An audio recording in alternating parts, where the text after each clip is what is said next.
What is going on, guys? FMU here. Welcome back to the second episode of the Motley Crew on the FM17 beta.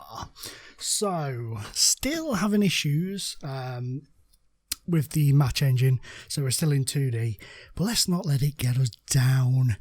It's already drove me mad for hours today. Still on first day, obviously recording 2 episodes tonight. So not seeing the reaction to the first one, but whatever the reaction is, thank you very much. We've had a decent start. I've been really pleased with it, to be honest. Last match was a bit poor, but other than that, we've done okay. Let's look at the results first. So that opening day we drew 3-3 with Stevenage. Should have won it really, but a point was alright, I guess. We then knocked Sheffield Wednesday out of the cup. George Cooper and Callum Saunders with the goals in that one. Played really, really well. Had a great game and fully deserved to go through. We then beat Pompey by a 1-0 thanks to Callum Saunders again. He's starting to establish himself as the number one striker when fit and ready. A 3-0 win over Hartlepool followed. Alex Kawamia, Charlie Kirk and Bright. I think it's Eno Bakia. I'm not sure. Any Wolves fans, let me know, please. Muchos apreciatus. So yeah, we gave them a good thumping. And then last time out against the team that aren't the greatest, let's be honest, having a bad season in real life, Newport, nicked a 1-0 win against us. We played them off the pitch. We just couldn't score. And look at all them bookings. We got fined £1,000. Frustration came in. I don't know if they were diving because it just seemed ridiculous. It was just ridiculous. But we lost. Unfortunately so. So that's our first defeat ever as Crewe manager, if you include friendlies and league games. So we've been on a decent run up until then. So today we've got QPR from the Championship in the EFL Cup. Jimmy Floyd Hasselbank is in charge. We all know he's been having a bit of trouble lately with all this dodgy going on. I think he was very naive from what's been said. So we're playing QPR today. We've beaten Sheffield Wednesday, who are currently sat in 16th in the league. So today we've got 10th place QPR. Going to be a difficult game. Don't think we're going to get through this time. I don't think we're going to be lucky enough to get through this time. But who knows? You know, it's one of them, isn't it? It could go. We could pull another shock, I guess. It's happened once. It could happen again. A little thing that I do enjoy. I like this. The post-match analysis. Okay, so you've got your first screen, which is your match summary, which is basically what went on. Possession, shots, substitutions, formation, stuff like that. Focus attack areas is in the second one. I just like it. Highest pass combinations. You know, it just goes to show you where the areas are. You know, the most sort of pass. Alex Kawamia out there. You know, Turton, his pass combinations, 10. So you can kind of get a good look and see the movement of the ball, the movements of the players, which I really quite like that. And then key passes and mistakes is another one. So here you've got, say, Bakayoko with a key pass there, and then mistake. It's all Ollie Turton with his 5 mistakes here, not boding well. But he's also had a decent one as well. So, you know, it's really good. It just gives you a real quick glimpse of who did well in your last match, who did poorly in your last match, and so on and so forth. You can click on that and then look at the player, see if you can figure out as to why he's making these mistakes. With Turton, his passing's 12, so that's pretty good. His vision's 11.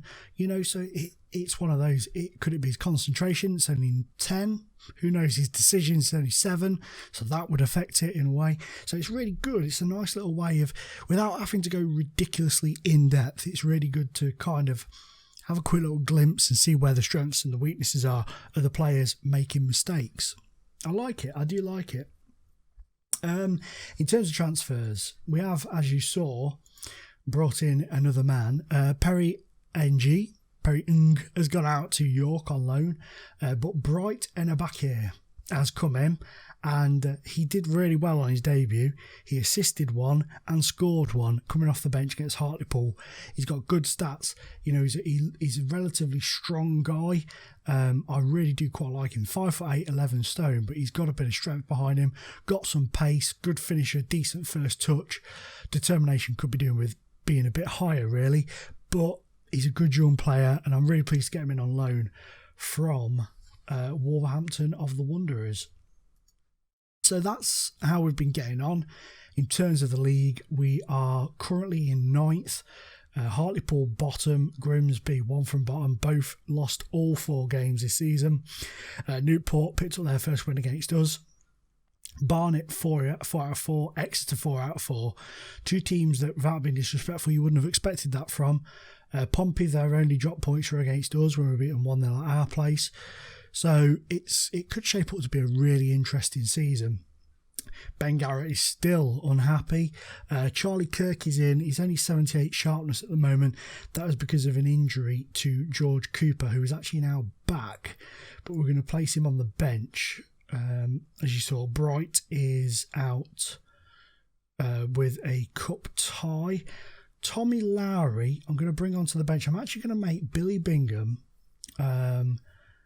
available for the under-23s until match fit because he's kind of struggling to get back up there a bit. Ryan Lowe can come out and Callum Saunders can return in. So it's apart from, I mean, Kirk is still a very good replacement, but apart from George Cooper being out, really, that is our full strength team, you know. So we're going to go up against, I know he's struggling, he won't see out the match, but I don't have much choice at the moment. So, like I say, this is probably one step too far for us as far as this competition is concerned. I think we caught Sheffield Wednesday very off guard. I think today could be much more difficult. Let's just pop this on the goals. Today could be much more difficult in terms of nicking a result. To be fair though, we didn't nick it against Sheffield Wednesday. We fully deserved that result. They weren't at their best. We were just on point. Everything sort of played into our hands in that match. As I just noticed there, Notts County 1, Preston 2, former Crewe defender Matt Tootle there with an own goal. It's a bit unfortunate for him, God bless him. Good guy, Toots is, good guy. And Guthrie's given away a penalty on the 35th minute. He scored it there. Ben Garrett nearly got to it. Seiler with the penalty there. Disappointing to concede that. It took him 34 minutes to break us down. Garrett went to go one way, then changed his mind, went the other. And it looked like he might have actually got something on it there, but it's gone in. It's 1-0 to QPR. Poulter's picked up a booking for QPR. And that's not a bad first half. So we'll come in. We'll passionately. I'm going to tell them they can still get a win. Why not? Why not, hey? Let's give them. Let's make them believe. Give them something to believe in themselves, at least. Excuse me. Sorry, guys.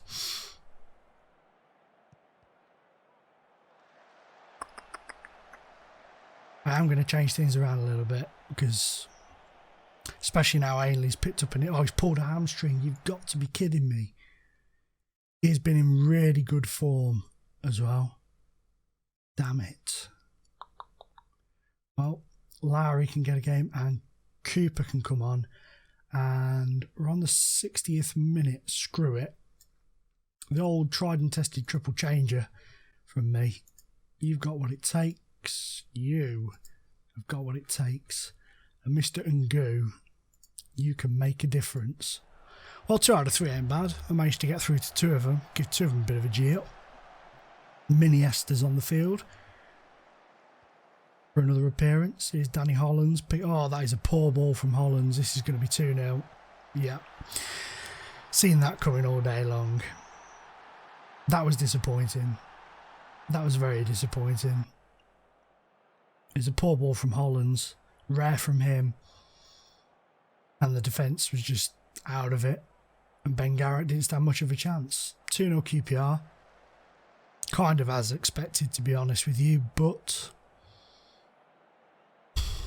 still disappointing nonetheless. Here's Turton though. Can we get one back? That'd be nice. Here's Kawamia. Turton. Lowry. Kawamia, nice move. Ungo, what a finish. Oh man, I wish we could see this in 3D because that looked like an absolutely perler of a finish. Miniesta to Kawamia. Kawamia with a lovely ball through to Ngo, miles onside and smoshed it past the keeper for 2-1. Let's team talk, passionately concentrate. This will be 3. Yeah, damn it. I was hoping that we could kind of just give them that little bit of a G up and maybe nick an equaliser later on. But your boy, whatever his name is, and Bakoto has just absolutely Bakoto'd it into the back of the net. 20-yarder, fantastic goal. At least it wasn't a terrible goal like their second one, as my dog sighs the loudest sigh in the world behind me there. Here's Danny Hollands with his long throw straight into the arms of the keeper, and that's going to be that, I think. That's going to be that. Hollands picks it up, loses it to Stephen Colker of all people. Oh, they've hit the bar, they've gone, oh, he's offside. I thought Yenny was going to get his hat-trick there, but he was offside. And that'll be that, surely.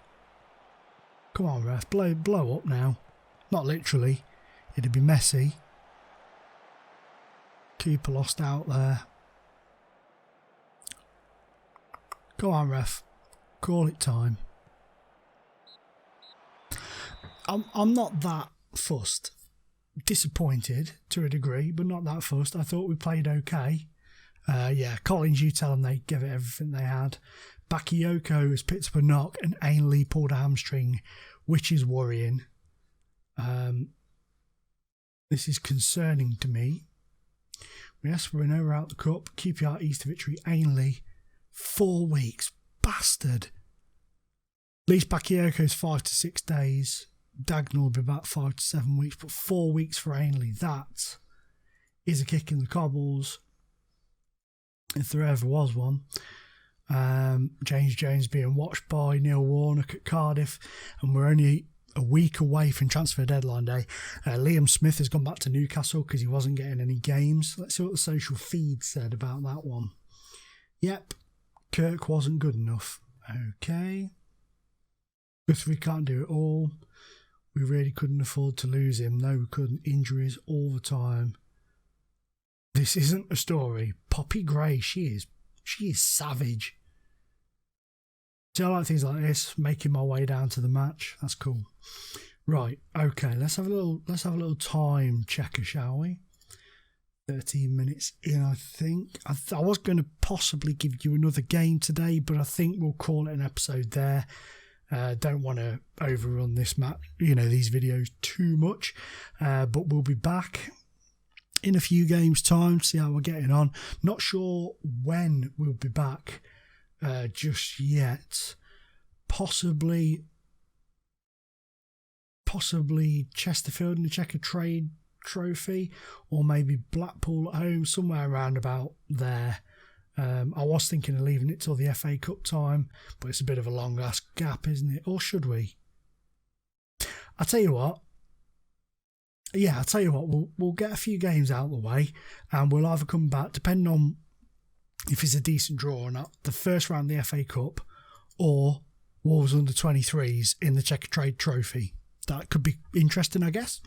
So guys, thank you so much for watching. Please remember to hit that like button if you enjoyed the episode and want to see some more. Subscribe to the channel if you haven't already. And as always, guys, it's been an absolute fricked up pleasure playing Football Manager 2017 beta in your face. Bye-bye.